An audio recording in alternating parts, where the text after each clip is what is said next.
Hey guys, Professor Bill, Comic Book University, and Wonder Woman, issue number 60. All right. G. Willow Wilson on Twitter said that there was a plot twist in here. I didn't see it. With all due respect, I didn't see any plot twists in here. I saw nothing, I don't know, magical or special in here. Magical is a bad word to say when talking about Wonder Woman. Anyway, let's get talking about this comic book. The Just War, Part 3. G. Willow Wilson is the writer. Carrie Nord is on pencils. Mick Gray on inks. Romulo Fiaro Jr., colors. Pat Brousseau, lettering. The Dodsons, Terry and Rachel, did the cover. And the variant cover is by Jenny Frison. Wonder Woman was created by William Moulton Morrison and H.G. Geiger. God, I hate that they can't just freaking say that. So, Wonder Woman versus Ares in this comic, twice, almost a third time. I like how Wonder Woman's using a bunch of different versions of her power. She's using her lasso in order to call lightning down to strike on Ares. It's cool. I actually really dig this. She throws her sword up and then catches it with her lasso and spins it around to break the weapons of a whole bunch, the rifles of a bunch of soldiers around her. Bunch of really cool new uses of her powers that I've never noticed her use before. I dug that. I didn't have so much as the sense of desperation that I feel that this comic book was trying to convey. There were parts where Wonder Woman's fighting. She's like, I don't know if I could win, but meanwhile she's winning. Like there's a lot of really weird things here where it's like, you ever have a lip sync situation? Not a lip sync situation. What is it? Where the audio track is out of whack against the video, and you're hearing words being said, but the lips obviously hasn't gotten there yet, or vice versa. That's kind of like how I feel this comic book is going in some parts. Make no mistake, I am voicing my concerns over the comic book. I still like the comic book. And I know a bunch of people have said they don't like the art. Carrie Nord's art is something that it's an acquired taste. Maybe there's some things about it that you're not going to like, which I get it. You're entitled to your opinion. But if you look at some of the finer details, like the way that faces are drawn in certain areas, when the facial features don't matter, it's just, oh, here's a face, boom, done, next image, right? But when a face, the features, the words, or the emotions that are trying to be conveyed, want to be conveyed or need to be conveyed on a face, oh, it happens, I like the way that Carrie Nord draws faces. You know what I'm saying? Definitely there are better artists who convey emotion better, but nonetheless, I do really like this. Also, her understanding of physics is spot on. I love the way, like, different images like this. The more you look at this page, the more you see that the bullet play, the bullets and bracers play is actually bullets and bracelets. The way that play actually works is really good. I like this. I love the way that this is actually designed. So there's a lot of really good parts in here that, I don't know. Again, it's an acquired taste. It's art appreciation. If you just look at it and say, this isn't the typical line art that I'm used to, that's been around since, the 60s? About the 60s or so, maybe, no, earlier, about the 40s. Anyway, if that's the only art style you like in comic books, okay, cool, man. I guess I won't see you at the Guggenheim. But there's a lot of really, really cool, amazing parts in here. And again, you just look at some of the colors and things like that in here. Everybody worked really hard in this comic book, and it shows, So you just, like, this panel right here and this one in the background, like, that's just great. That's gorgeous art. All of this, it's gorgeous. As far as the story itself, though, I don't know that it's necessarily going anywhere. Of course it is, but it just doesn't feel like it. It feels like they're just kind of in mud. The story. You ever, or you know what? You've seen wrestling matches. They look great, right? Now imagine slowing it down so much that it looks like they're wrestling underwater.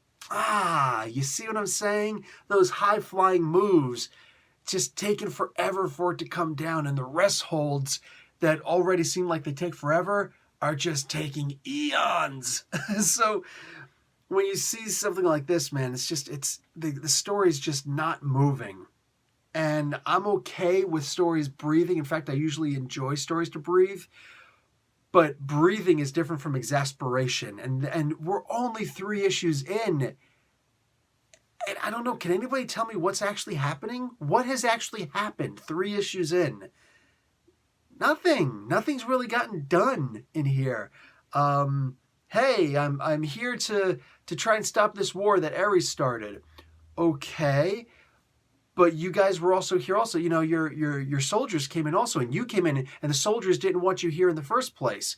Nobody wants anybody there. The people don't want Wonder Woman there. The soldiers who came into this place that these people also don't want in, don't want Wonder Woman there. Nobody seems to want Wonder Woman in there. But the problem is, they're only coming up to say that they don't want Wonder Woman in there after Wonder Woman's gotten rid of Ares, after Wonder Woman has taken care of everybody. You know what I'm saying? Like, so there's a certain level of ingratitude that's about this comic book. You know, the people being portrayed in here. Etta Candy as a soldier is, sorry, I'm an old school Wonder Woman fan, and seeing Etta Candy as a soldier, I guess it can work, but right now, what the heck? Oh, it's just too weird. But I guess it, you know, makes more sense than her just being in her regular old little almost cheerleader outfit charging into the battlefield. I'd rather see her with a flak vest and a rifle. Anyway, the idea that nobody wants Wonder Woman there, meanwhile she's the best person to be there.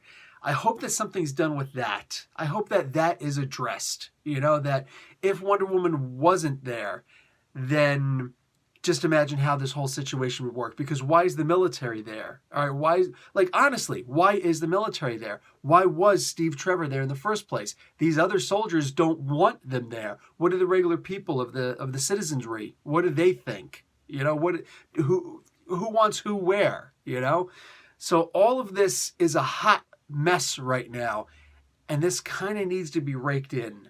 This kind of needs to be brought in. This comic book, I'm going to start switching to digital pretty soon if I don't see something, you know, reined in a little bit, because it's all over the place. And Steve Trevor in here again, she's, you know, well, we don't want you here, you're not supposed to be here. Okay, well, you're right, we shouldn't be here. Hey, can I just have Steve Trevor back? Whoa, you mean the prisoner of war? That guy who, you know, if he was captured, he should be held for military trial. Sorry, bud, war crime. You just invaded my country. I'm not going to just give you somebody over, but more than that, they don't have them in the first place. These animals do, these manimals. And I'm thinking that they're bringing them over to Circe. Maybe this is the plot twist. It's actually Aphrodite. And the way that Aphrodite is presented, I actually kind of like this, despite myself. This is a very huge break from tradition. Rather than her being this beautiful goddess who's, you know, benevolent and well, Aphrodite's not that darn benevolent, but she's played as, she's also, you know, usually referred to as being a little airheaded, you know, in the Olympian mythology, the Greek mythology. They're kind of showing that here a little bit, because she's portrayed as, I'm actually going to show you the picture, because why the hell not? It's the last page on here, but whatever. This is how she's portrayed. She looks like a angsty little girl. That's actually a pretty good idea to represent her that way. Here are the people who created the comic book. I dig the way that she's drawn on here. That's actually a really good representation of her, in my opinion. Yeah, anyway, I'm going to need this comic book to actually make sense someplace at some point, because I'm just not seeing it right now, and it's a little bit disappointing, because I was thinking 3 issues in, we'd see something more. Again, I am liking the way that Wonder Woman is being portrayed. I do like then again, her thought process, the narration boxes where Wonder Woman is thinking, like the inside voice, inside her head. I'm not liking that right now. It feels like it's a lip syncing controversy, you know, like a little Milli Vanilli kind of thing. But I do like everything else about the comic book. It's just the direction. All right, so I'm gonna need to understand what's happening pretty soon. Why is this war being started? What the frick is going on? Honestly, geez, Ares is just being portrayed as the ultimate airhead. I am here to start this big war to fix things. Oh, it looks like justice is the act of everybody just not fighting. So Ares goes up and he just stops fighting. But the idea, you just said the absence of conflict. But the problem is, if there are still bad guys fighting and good guys do nothing, isn't this the exact opposite of what you just claimed justice is? This newfangled definition of what justice is? I've got so much to say about this comic book, and I could break down so many things that I find wrong. And I'm okay with that because my opinion isn't every opinion. It's just my opinion. At the same time, my opinion can be swayed if the comic book sways. You see what I'm saying? I'm hoping that all of this, when whatever's happening gets revealed finally, I'm hoping that I'm just like, now it all makes sense. The thing is, even with a story like that, for that to be your first story on an arc, that's dangerous grounds, that's dangerous waters to swim in. It's like shark-infested waters, because there's going to be a lot of people who are just like, oh no, I'm not going in shark-infested waters. Oh, but there might be paradise on the other side, and those sharks really won't bite. Yeah, but I'm seeing sharks. I don't think so I think there's going to be a lot of people who fall off of this comic book who just say, screw it, I'm not interested. 3 issues in, maybe sooner than that. Because like making an amazing story, sometimes a story like this, you're better off this being your second arc in your story. But for now, this is really hard to follow. And that's not good for your first arc because it's your first impression. It's your first impression with this character. If it's hard to follow Wonder Woman, I don't know where we are. Anyway, guys, that's going to be all for now. Professor Bill, Comic Book University, class dismissed.